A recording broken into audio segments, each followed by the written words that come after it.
sejak kebangkitannya, ulama bersama pengikut-pengikutnya istiqomah dan setia, jaga akidah dan sunnah Rasulnya.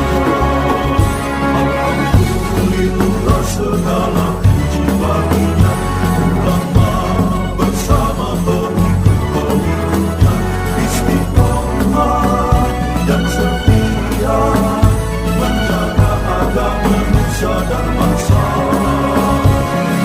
Mari kuatkan niat kita, kita bulatkan tekad kita, terus lanjutkan amal kita, mengembangkan hikmah kita. Assalamualaikum warahmatullahi wabarakatuh. Yang ini masyaallah sekalian.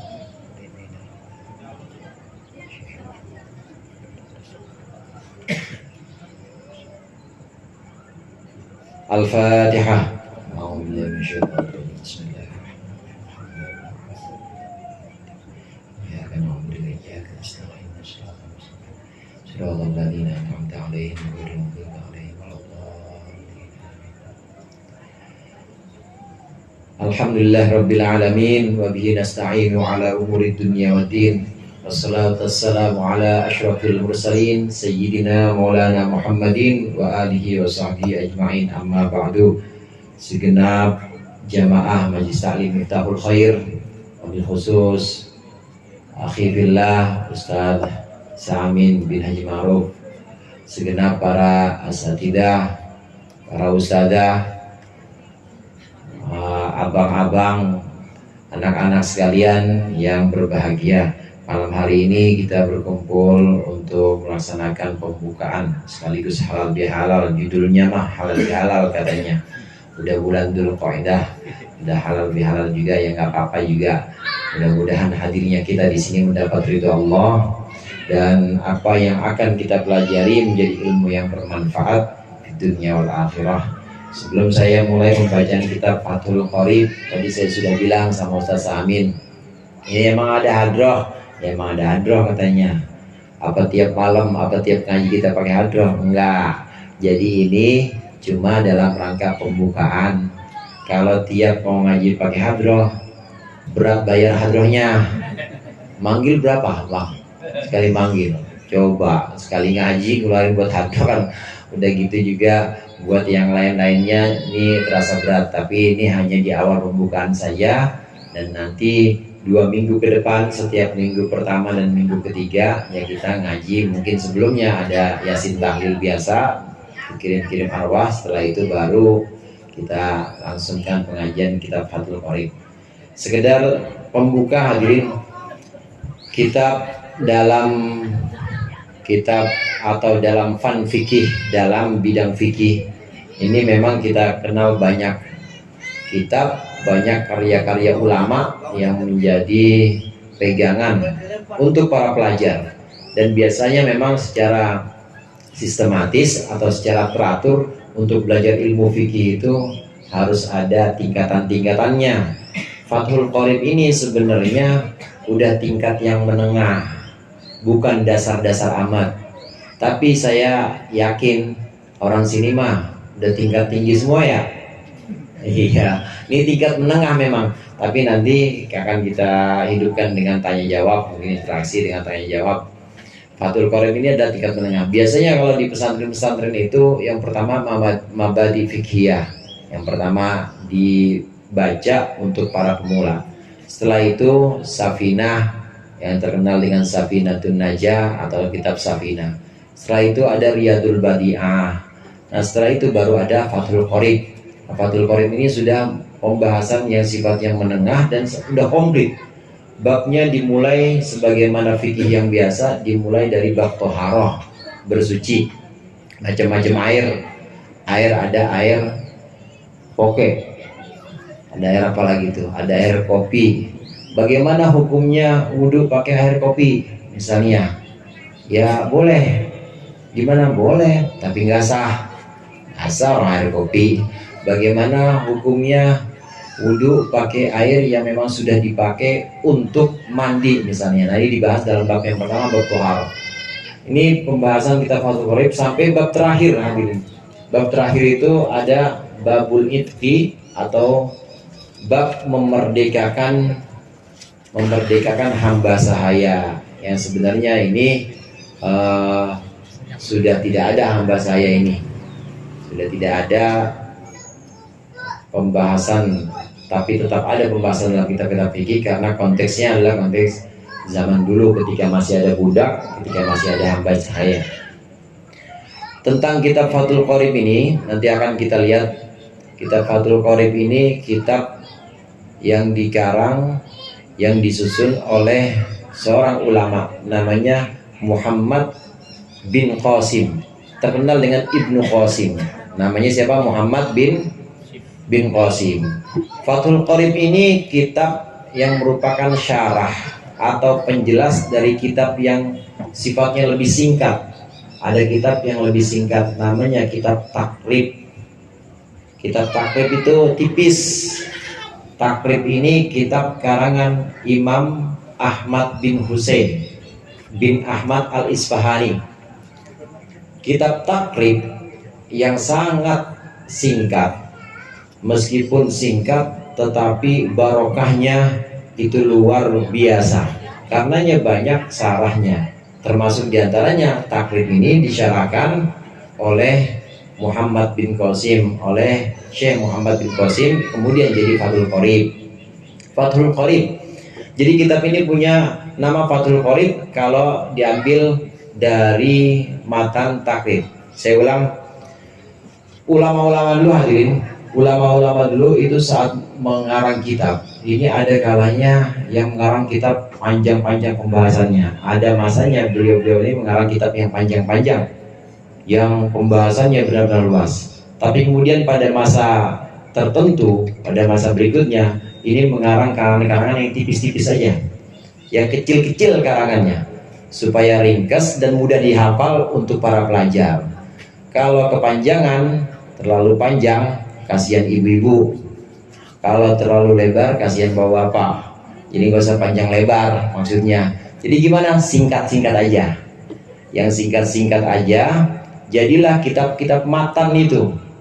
Orang yang panjang-panjang aja kagak pernah dibaca. Ya udah sekarang yang matan aja deh, matan. Dikaranglah kitab matan. Modelnya seperti matan Takrib yang kita kenal.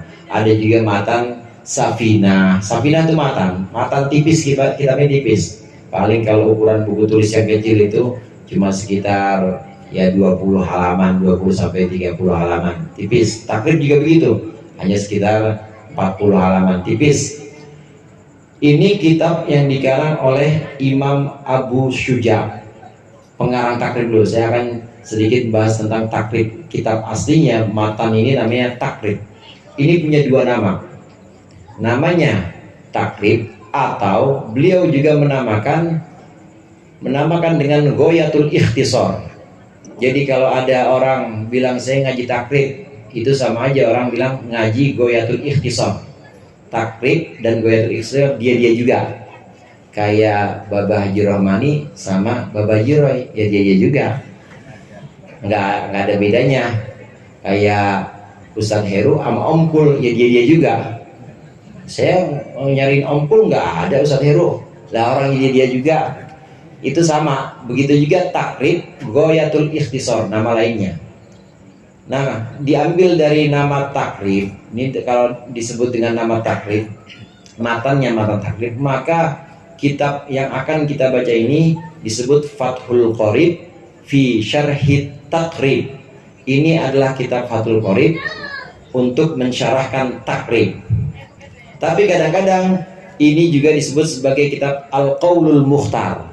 Jadi nama lain dari Fathul Qorib adalah Al-Qaulul Mukhtar. Dia juga Fathul Qorib fi Syarhi At-Takrib. Fathul Qorib, kita lihat sajaknya. Fathul Qorib fi Syarhi Takrib, sama-sama ba ujungnya. Fathul Qorib fi Syarhi Takrib. Ini adalah kitab Fathul Qorib mensyarahkan Takrib, kitab matan Takrib. Nah, beliau juga menamakan ini dengan Al-Qaulul Mukhtar fi syarhi ghayatil ikhtisar. Lihat ujung-ujungnya ro semua. Al-Qaulul Mukhtar fi syarhi ghayatil ikhtisar.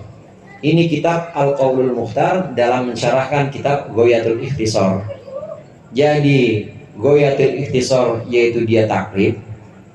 Fathul Qorib ya sama aja dengan Al-Qaulul Mukhtar. Jadi sekarang kita mau ngaji baca kitab Fathul Qorib atau kitab Ghayatul atau kitab Al-Qaulul Mukhtar. Kitab Fathul Qorib ini nama lainnya adalah Al-Qaulul Mukhtar. Kenapa dinamakan dengan Fathul Qorib? Untuk mencocokkan namanya takrib. Fathul Qorib untuk mensyarahkan takrib, sedangkan Al-Qaulul Mukhtar untuk mensyarahkan Ghayatul Ikhtisar. Padahal dia juga, cuma namanya disesuaikan dengan sajaknya. Ini pembahasan sedikit tentang asal usulnya Fathul Qorib yang merupakan syarah dari takrib, atau asal usulnya Al-Qaulul Mukhtar yang akan kita baca syarah dari Ghayatul Ikhtisar. Pengarang kitab Fathul Qorib ini adalah Syekh Muhammad bin Qasim, terkenal dengan Muhammad Ibnu Qasim. Ini yang nanti akan kita baca karangannya. Beliau menyesuaikan saja bab-bab yang ada dalam takrib, mulai dari bab toharoh, ya, fikih yang ibadah, karena fikih itu bagian-bagiannya yang pertama bagian ibadah, mulai dari toharoh, sholat, terus sampai haji. Udah pada haji belum ini? Insya Allah berangkat haji. Amin. Berangkat haji, udah ngaji haji ya berangkat haji nanti. Kemudian dari bab ibadah, setelah itu bab muamalah. Bab muamalah itu mencakup banyak hal, mencakup perdagangan, sewa menyewa, pinjam meminjam, termasuk bagi hasil namanya muamalah. Kemudian bab munakahah. Munakahah itu pernikahan. Di situ ada akad nikah, kemudian ada talak. Yang jomblo-jomblo ya ntar ngaji, ya ngaji munakahah, tapi ntar udah bab ibadahnya udah, muamalahnya udah, munakahahnya itu nikah. Nanti setelah munakahah ada bab jinayah. Jinayah itu kejahatan atau pidana. Bagaimana seorang yang melakukan pencurian atau membunuh muslim, jinayah. Nanti setelah jinayah ada bab tentang ada yang lewat tadi antara bab ini, antara bab jinayah dengan bab yang terakhir tadi munakahah itu ada bab waris, al-wasoya, wal-waris, bab kitab wasiat dan waris. Dan nanti baru ada bab jihad. Jihad ini masih bab bagian-bagian belakang. Kalau udah ngajinya benar baru teriak-teriak jihad. Jangan ngajinya belum udah jihad-jihad aja. Ya jangan jihad, mendingan jahit. Konsep konveksi sana. Ya di Ceger, jadi kolor kayak namanya mujahid. Apa itu mujahid? Orang yang berjahit. Mujahid orang yang jahit maksudnya. Kalau mau, kecuali kalau memang daerah kita sudah tidak kondusif dan mengharuskan angkat senjata, boleh teriak-teriak jihad. Nah kalau enggak, alhamdulillah kita diberikan aman. Alhamdulillah ngaji kayak begini boleh-boleh aja. Ini artinya daerahnya daerah yang Darul Islam, artinya daerah yang memang nyaman dan tidak boleh diteriakkan jihad hanya untuk mengacaukan. Nggak boleh ngaji aja udah. Nanti bab jihad. Nanti setelah bab jihad baru ada bab tentang hamba saya, bab tentang babul itqi atau memerdekakan hamba saya. Kemarin itu terakhir yang hatam kitab Fathul Qorib itu pengajian di Masjid Mujahidin Tanah Kusir 2. Ada bab terakhir namanya babul itqi atau dari Fathul Qorib ini yang saya baca di Masjid Mujahidin Tanah Kusir 2, babul itqi atau bab memerdekakan budak. Hadirin sekalian, zaman dulu itu ada budak, hamba sahaya, dan hamba sahaya ini ya statusnya orang yang tidak merdeka dan orang yang memang di bawah kepemilikan orang lain. Tuannya bebas memperlakukan dia, boleh dijual. Ya kalau mau digaji ya kasih gaji, kalau enggak kasih makan aja udah gitu doang. Namanya hamba sahaya. Biasanya ulama-ulama, para fuqaha, para musannif, pengarang-pengarang kitab fikih ini biasanya menutup bab fikih dengan babul itqi, menutup bab fikih dengan bab membebaskan budak.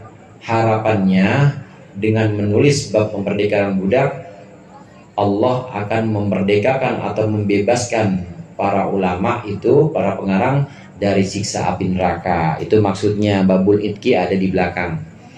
Ada yang menarik di bab terakhir fikih itu, hadirin. Ada pembahasan tentang orang yang memerdekakan budak, antara lain seorang tuan yang memerdekakan budaknya, maka dia berhak menerima waris. Contoh, saya punya budak, walaupun udah gak ada nih, contoh lama aja. Saya punya budak namanya Zaid. Ini Zaid saya bebaskan, saya merdekakan, jadilah Zaid orang merdeka. Setahun 2 tahun dia sudah usaha sendiri, namanya merdeka, berarti hartanya sudah milik sendiri, bukan milik tuannya, bukan milik saya lagi. Zaid sukses, dia punya bisnis banyak, dia punya banyak penghasilan.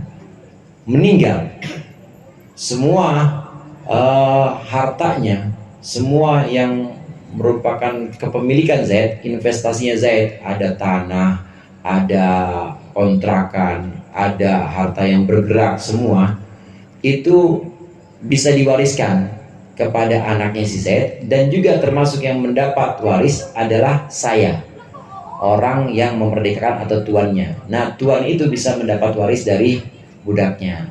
Nah, yang kayak beginian kan nggak tahu kalau kakak ngaji, makanya ngaji makanya.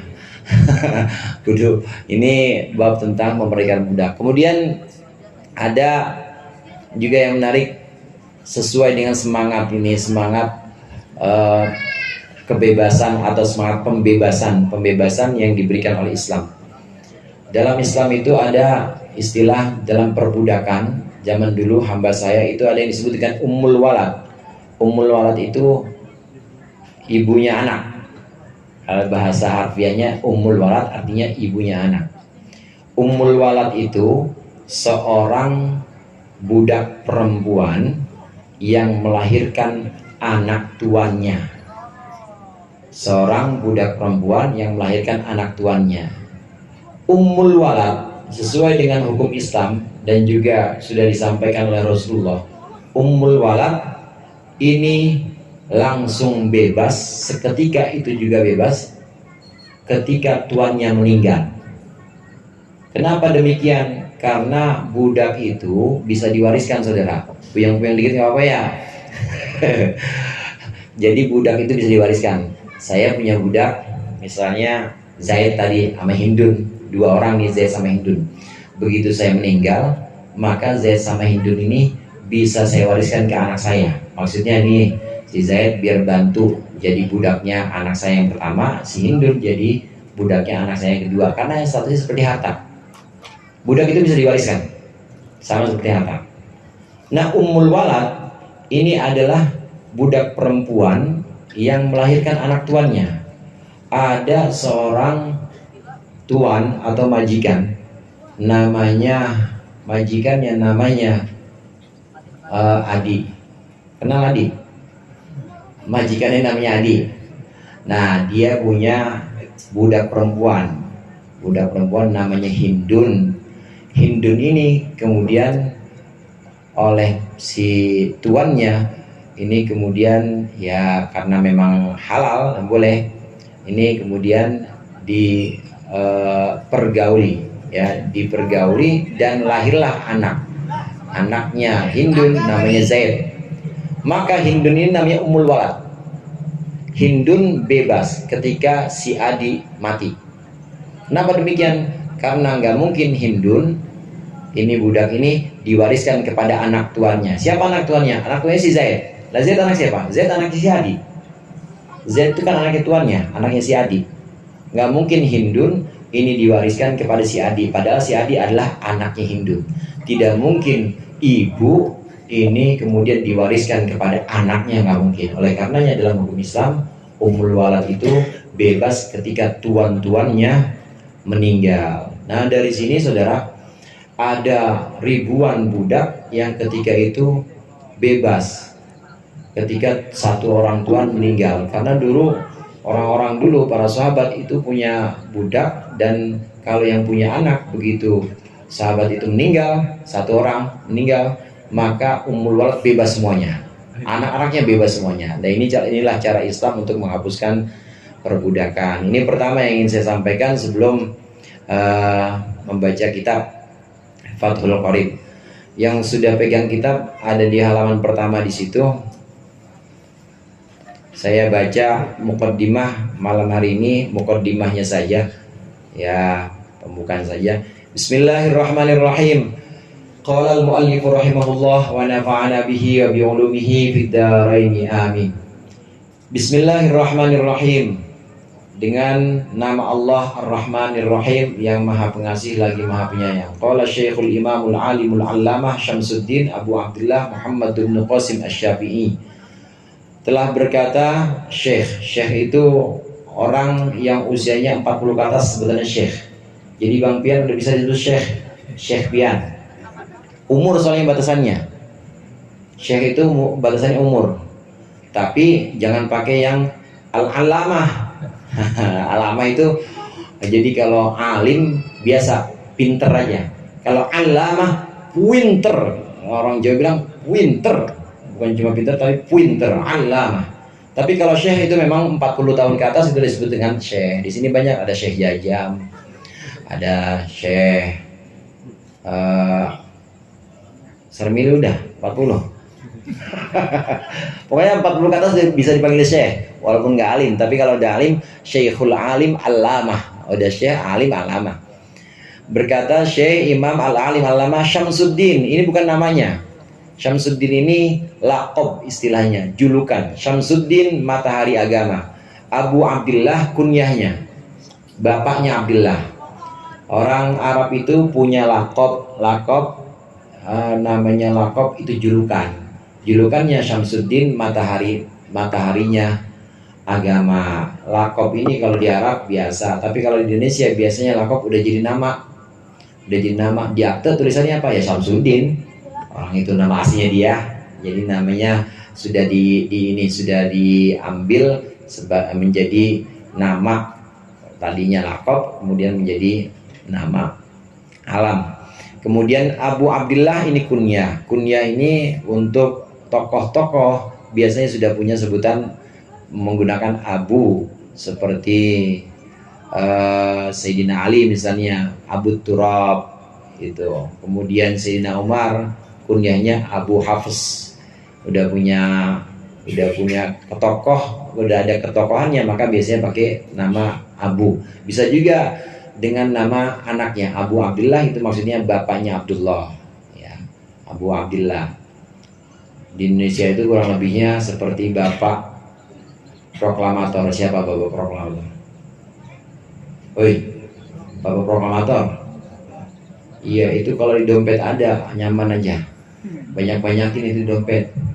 Bapak proklamator, ada bapaknya. Bapak pendidikan siapa?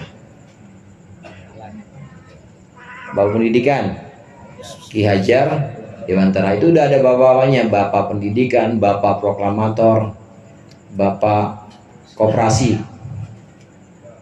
Siapa? Muhammad Hatta. Bang Pian anak IPS tuh. Muhammad Hatta itu udah gelar-gelar bapak ekonomi, bapak koperasi, bapak proklamator. Nah ini seperti Abu Abdullah ini kunyah.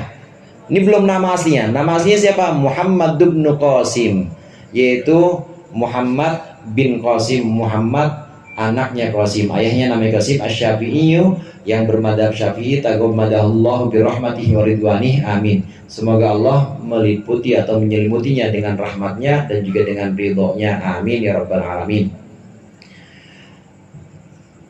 Pengarang kitab Fathul Qorib namanya Muhammad bin Qasim. Beliau berkata, perkataannya berikut ini: Alhamdulillahi tabarrukan bi Fatihatil Kitab. Ketemu maunya? Alhamdulillahi tabarrukan bi Fatihatil Kitab. Segala puji bagi Allah. Ini tabarrukan bi Fatihatil Kitab, ngambil barokah, metik barokah dengan Fatihahnya Al-Quran, dengan pembukaannya Al-Quran. Maksudnya beliau memulai kitab dengan kata-kata Alhamdulillah karena ngikutin Al-Quran. Dia ngarang kitab ini membuka dengan alhamdulillah karena ngikutin Al-Quran. Al-Quran karena pembukanya pertamanya surat Fatihah. Fatihah ayat keduanya apa, Bu? Bismillahirrahmanirrahim. Ayat kedua, Alhamdulillahirrabbilalamin. Ngikutin Al-Quran, tabarrukan atau ngambil barokah supaya bisa manfaat sebagaimana Al-Quran. Alhamdulillah tabarrukan bi Fatihatil Kitab. Liannaha ibtida'u kulli amrin dibalin, karena alhamdulillah, karena lafaz alhamdulillah itu adalah pemula segala sesuatu yang penting. Wa khatimatu kulli du'ain, dan juga penutup bagi seluruh doa. Wa akhiru da'wal mu'minin fil jannah dari thawab, dan juga akhir dari doanya orang-orang mukmin di surga, yaitu daerah atau wilayah balasan pahala-pahala. Alhamdulillah pertama disampaikan oleh pengarang kitab selalu diawali dengan alhamdulillah, karena memang segala sesuatu yang baik itu harus dimulai dengan alhamdulillah. Sabda Rasulullah, kullu amrin dibalin la yubda'u bilhamdulillah fahuwa abtar au abta au ajdam. Segala sesuatu yang awalnya nggak pakai alhamdulillah maka terputus barokahnya, putus, buntung, pokoknya buntung, barokahnya nggak nyampe, maka harus pakai alhamdulillah. Para pengarang memulai ini karena mengikuti hadis yang tadi disebutkan, dan juga alhamdulillah ini digunakan karena alhamdulillah adalah penutup segala doa. Jadi kalau kita doa itu kan subhana rabbika rabbil izzati amma yasifun wa salamun alal mursalin walhamdulillahi rabbil alamin. Doa kalau mau ijabah diawali alhamdulillah, diakhiri alhamdulillah. Pertama alhamdulillah, alhamdulillah rabbil alamin, hamdan syakirin, hamdan na'imin, kalau yang bisa, hamdan yuafi ni'amahu wa yukafi mazidah, la usi sana'an alaika anta, itu semuanya alhamdulillah, semua muji Allah. Nanti akhirnya juga pakai alhamdulillah juga. Ini kalau doa kita mau diijabah, jadi di awal doa pakai alhamdulillah, di akhir juga pakai alhamdulillah. Dan selain itu alhamdulillah akhiru da'wal mu'minin. Alhamdulillah ini adalah akhir atau pungkasan dari ucapan dan doa orang-orang mukmin. Jadi ekspresi atau kebahagiaan orang-orang mukmin di surga itu yang paling puncak ada alhamdulillahirabbil alamin. Ini dakwahum fiha subhanakallahumma wa tahiyyatuhum fiha salam wa akhiru dakwahum anilhamdulillahirabbil alamin. Ini alhamdulillah banyak contohnya dalam Al-Quran sebagai pembuka, dalam hadis ini juga sebagai pembuka doa dan penutup doa, dan di surga nanti alhamdulillah ini adalah ungkapan terakhir dari ahli surga. Udah gak sanggup lagi mengungkapkan apa-apa karena saking banyaknya nikmat, maka cuma alhamdulillah doang. Ahmaduhu an wafaq man arada min ibadihi litafaqquhi fid din ala wifqi muradi. Segala puji bagi Allah yang telah menuntun, yang telah menunjukkan orang yang dia kehendaki dari hamba-hambanya litafaqquhi fid din, untuk belajar fikih dalam agama ala wifqi muradi, sesuai dengan kehendak Allah. Ini alhamdulillah yang hadir di sini ini sudah mendapat bimbingan Allah. Amin. Gak sembarangan orang bisa hadir di sini. Ini pasti udah didaftar sama Allah. Siapa aja nih malam datang? Mulai dari Nizar yang megang kamera, Bang Mamat tukang bikinin, enggak, bukan Ferry tadi yang kopi. Mamat tadi ngapain ya? Warawiri. Dicatat semuanya itu udah. Ini sesuai dengan kehendak Allah. Hadirnya kita di majelis ini atau di majelis manapun itu sebenarnya sudah merupakan kehendak Allah. Dengan demikian saudara, seharusnya kita datang ke majelis zikir atau majelis taklim, pengajian-pengajian, atau kita datang ke masjid, sebenarnya nggak perlu pahala pun nggak apa-apa. Begitu kita datang sudah ditakdirkan jadi orang yang bisa sholat jamaah, itu udah hadiah dari Allah. Bu, nggak usah nyari pahala, udah ditakdirkan jadi istri yang solehah aja, itu udah hadiah dari Allah. Ditakdirkan bisa datang ke pengajian, itu udah hadiah pertama dari Allah. Begitu juga ditakdirkan untuk megang kitab Fathul Qorib, untuk bisa hadir, ini juga sesuai dengan kehendak Allah. Tentu Allah menghendaki orang-orang yang datang atau yang megang kitab ini menghendaki kebaikan kepada mereka. Ini maksud dari perkataan pengarang tadi. Setelah alhamdulillah tentu dilanjutkan dengan salam. Wa salli wa sallimu ala afdhali khalqihi Muhammadin sayyidil mursalin. Dan aku memohonkan salawat dan juga salam ala afdhali khalqihi, memohonkan kepada Allah untuk makhluk yang paling utama. Afdol itu artinya paling utama. Muhammadin yaitu Nabi Muhammad sayyidil mursalin, pemimpinnya para utusan, al-qaili yang bersabda, beliau bersabda, may yuridillahu bihi khairan yufaqihu fiddin. Barang siapa yang Allah menghendaki untuknya kebaikan, yufaqihu fiddin, maka Allah akan memahamkannya urusan-urusan agama. Rasulullah mengatakan sabda ini, kalau Allah ingin orang jadi baik, kalau Allah ingin orang jadi baik, orang ini jadi orang yang penuh dengan kebaikan, pasti Allah berikan dia pemahaman agama. Barang siapa yang Allah berkehendak baik untuknya, maka akan Allah berikan pemahaman agama. Artinya seluruh bagian dari hari-harinya ini semua buat ibadah, bukan cuma sholat, berangkat kerja aja kalau bismillahirrahmanirrahim, cari nafkah buat anak ini jadi ibadah. Kita buka warung, bismillahirrahmanirrahim, dengan niat cari ma'isyah atau cari rahmat dan fadlnya Allah, jadi ibadah semuanya. Bisa tahu begitu kalau Allah berikan pemahaman agama. Karenanya orang yang Allah kehendaki kebaikan adalah orang yang Allah berikan pemahaman agama. Ini sabda Rasulullah. Salawat salam semoga Allah limpahkan kepada Nabi Muhammad yang mengucapkan sabda seperti tadi, wa ala alihi, dan juga atas keluarganya, wa sahbihi, dan juga sahabat-sahabat yang muddata dzikri dzakirin, sepanjang zikirnya orang yang zikir, wasahbil ghafilin, dan juga sepanjang lalainya orang-orang yang lalai. Orang yang zikir sama yang lalai banyakan mana, Pak? Banyakan yang zikir apa banyakan yang lalai? Banyak yang lalai. Sebanyak orang yang lalai itulah mudah-mudahan Allah limpahkan sholawat salam. Sama yang zikir, kalau di petukangan banyakan yang zikir apa yang lalai? Banyak yang zikir. Ya udah, sebanyak orang yang zikir seluruh dunia itu, sebanyak itu Allah limpahkan sholawat salam untuk Nabi Muhammad. Itu maksudnya. Wa ba'du. Nah, ini maksudnya setelah semuanya, setelah alhamdulillah dan selawat, hada kitabun fi ghayatil ikhtisar wa tahdhib. Ini adalah kitab dalam puncak ringkas dan juga tahdhib, dan juga puncak pendidikan atau pelatihan. Wada'tuhu 'alal kitab al-musamma, aku mengarangnya, aku meletakkannya atas kitab yang dinamakan At-Taqrib. Taqrib lian tafi'ah bihil muhtaju minal muhtadin. Ini aku karang untuk menjelaskan kitab yang namanya Taqrib, supaya digunakan oleh orang-orang yang membutuhkannya minal muhtadiina, yaitu orang-orang yang pemula dalam pembahasan fikih.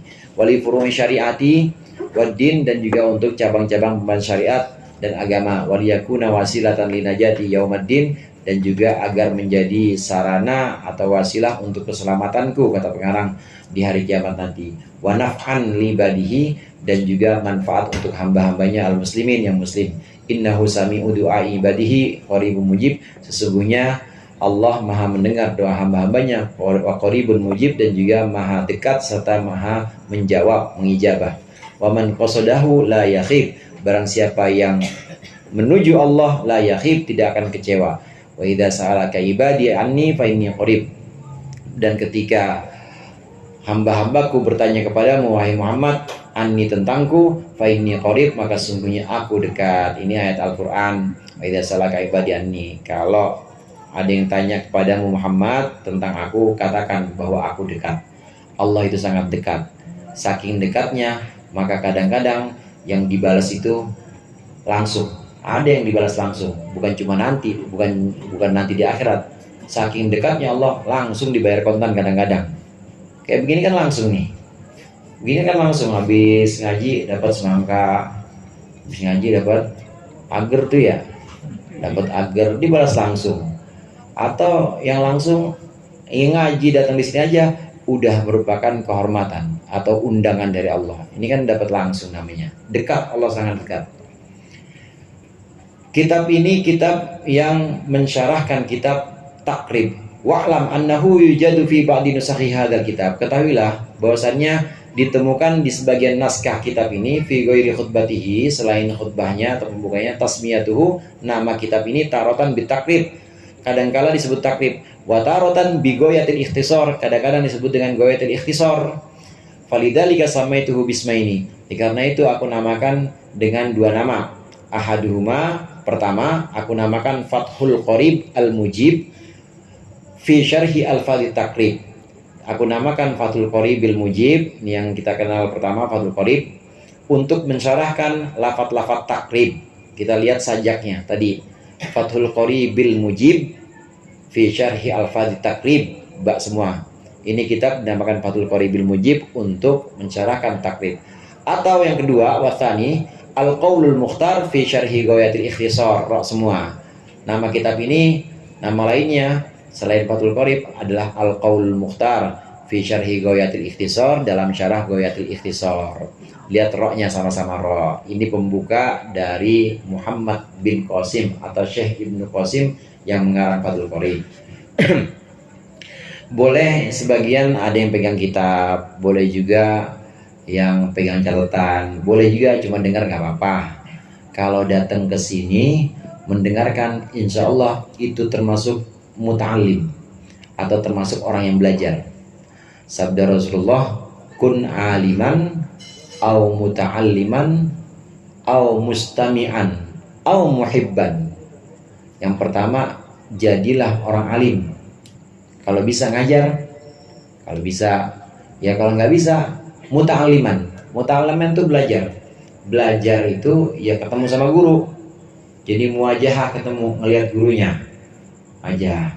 Nah ini juga bertingkat-tingkat. Ini beberapa golongan, ada yang belajar megang kitab sambil ngertiin, ada juga yang belajar di rumah dibaca lagi. Sampai sini nanti di rumah dibaca lagi, kemudian dicoba cari tahu artinya, atau tadi yang kelewatan artinya ini apa, ditambal, dia cari kamus. Itu yang belajar benar-benar, itu namanya yang rajin. Ada juga yang sifatnya belajar di sini bawa kitab sampai di rumah ditaruh gitu aja, nah namanya jiro. Habis ngaji ditaruh, ya jiro, habis ngaji ditaruh. Ada juga jiping itu ngaji kuping, jadi nggak pegang kitab, dengerin aja, asal datang ketemu sama guru, insya Allah termasuk muta'allimin, termasuk orang yang tingkat kedua setelah alim, yaitu orang yang belajar. Nah kemudian kalau tidak muta'allim, nggak bisa datang, paling nggak mustami'an, aliman, muta'alliman, au mustami'an. Mustami'an itu dengerin. Ini yang di rumah Pak RW Sain kedengeran nih katanya. Jadi kalau ada yang merhatiin dari rumah, ini insya Allah termasuk mustami', termasuk orang yang mendengarkan, dapat barokahnya juga. Dia mendengarkan pelajaran-pelajaran meskipun dari rumah, itu termasuk mustami'an, aliman, orang alim, atau muta'aliman, belajar datang, ada yang megang kitab, ada yang cuma dengerin aja, muta'aliman, atau mustami'an, mendengar dari mana? Dari rumah bisa, atau dari mana mendengarnya? Dari YouTube, ngaji sama kiai banyak, ada Gus Baha, ada Gus Koyum, nggak ketemu tapi YouTube, namanya mustami'an. Dengar, insya Allah ada barokahnya juga, ada barokah mustami'an. Kalau nggak bisa begitu, paling nggak muhibban itu senang. Jadi nggak sempat datang, begitu juga nggak kau berdengerin YouTube, apalagi dengerin dari rumah, nggak bisa dah. Tapi paling nggak demen sama Ustaz Amin. Ini Ustaz buat ngaji, saya buat inian, buat konsumsi nggak banyak Ustaz, sebulannya 10 juta aja. Amin ya Pak? Sebulan buat ini operasional, khair. Dia demen sama orang ngaji, namanya muhibban. Jadi pilihannya cuma 4, alim, muta'alim, mustami' atau muhib. Orang alim, orang yang belajar, atau orang yang mendengarkan saja dari kejauhan, atau orang yang cinta kepada orang-orang yang disebutkan tadi. Wala takun khamisan, jangan jadi yang kelima. Yang kelima itu mana? Nggak ada udah yang kelima. Pokoknya pilihannya cuma 4. Jangan jadi orang yang gedek, jangan Jangan jadi orang yang anti, jangan. Pokoknya pilihannya itu 4, minimal jadi orang yang cinta atau senang kepada orang-orang yang ngaji. Insya Allah kita akan lanjutkan pada bab yang pertama nanti. Kita sudah masuk pembahasannya. Tadi baru khutbah atau baru pembuka kitab. Insya Allah pertemuan yang akan datang kita masuk pada pembahasan. Mudah-mudahan bermanfaat. Kurangnya mohon maaf. Wallahul muwaffiq ila aqwamit thoriq. Assalamualaikum warahmatullahi wabarakatuh. Waalaikumsalam.